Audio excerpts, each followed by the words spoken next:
Olá, estamos chegando com mais um vídeo no nosso canal, professor Janildo Bezerra. Quero dar continuidade ao tema em que a gente falava a respeito do nosso futuro presidente eleito, Jair Bolsonaro.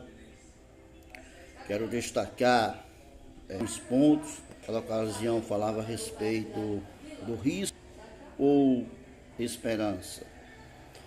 E eu destaquei que, evidentemente, para a maioria daqueles que votaram nele, ele representa uma esperança. Ele conseguiu transmitir aos seus eleitores essa confiança, uma confiança de que ele é um homem puro, um homem limpo. Ao lado dele estão os limpos, os puros, os que vão combater a corrupção, os que vão elevar o Brasil a uma grande potência mundial, com a ideologia de que precisa se unir, se ligar às potências mundiais, como o caso dos Estados Unidos, Israel, inclusive mudou no caso aí mudou a embaixada de Tel Aviv para Israel, enfim, tudo isso para convencer a população de que ele é uma pessoa de moral, uma pessoa de caráter, uma pessoa que realmente tem a condição de representar a mudança, a transformação que o Brasil precisa. Mas nós precisamos estar atentos e ter informação precisa para não nos deixarmos enganar com esta farsa. Por que esta farsa? Vamos olhar para o caráter de Bolsonaro, vamos olhar para a vida de Bolsonaro e a gente vai perceber. E um ponto que eu queria destacar é exatamente em relação à aposentadoria de Bolsonaro. Ele foi soldado do Exército e, como soldado do Exército, ele não conseguiu passar muito tempo no Exército e logo cedo se aposentou. Eu não quero entrar bem no mérito, porque também eu não sei como ele conseguiu se aposentar. O fato é que ele se aposentou muito novo, com uma aposentadoria razoavelmente alta. Portanto, ele não exerceu o seu mandato, o seu mandato de soldado. Ele logo se aposentou. E eu gostaria muito de saber como ele conseguiu essa aposentadoria. Porque, como homem público, a gente deveria saber de onde veio essa aposentadoria. Então, aí você pode perceber que tudo é uma farsa. Ele não conseguiu exercer a sua carreira de soldado, Então, e como deputado, o que ele fez como deputado? Quais os projetos que ele colocou? Digamos o seguinte, é tão simples você perceber. Deputado, que projetos ele colocou na Câmara para elevar o potencial do Brasil, para o fortalecimento da economia do Brasil? Que projeto ele apontou na direção de melhorar a vida do povo brasileiro?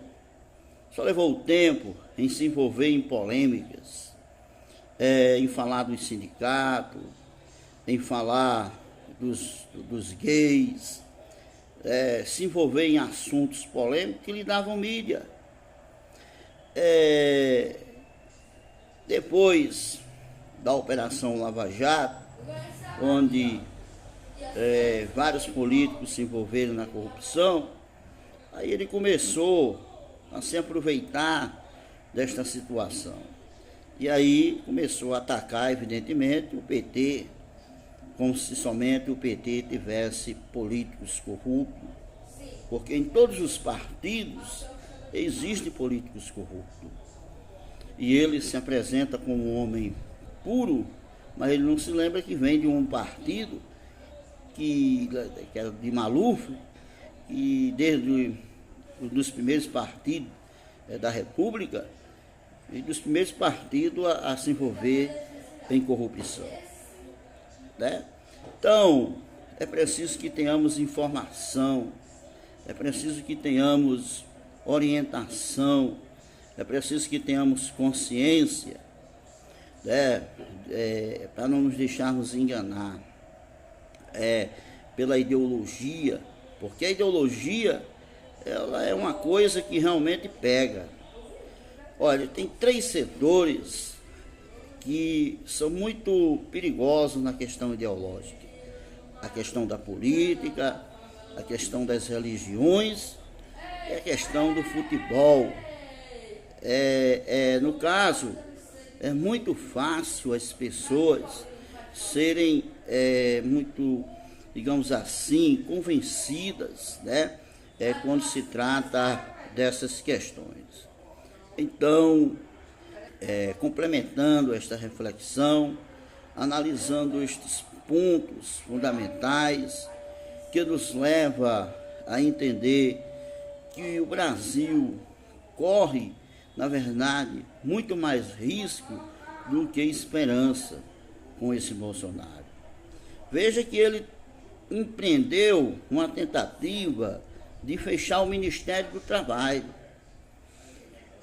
O Ministério do Trabalho é um órgão que defende o trabalhador. A política neoliberal, a política neoliberal, ela propõe exatamente uma relação de trabalho onde os grandes empresários eles têm o pleno poder.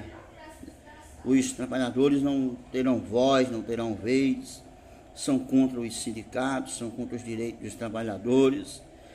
Essa política ela favorece as grandes empresas.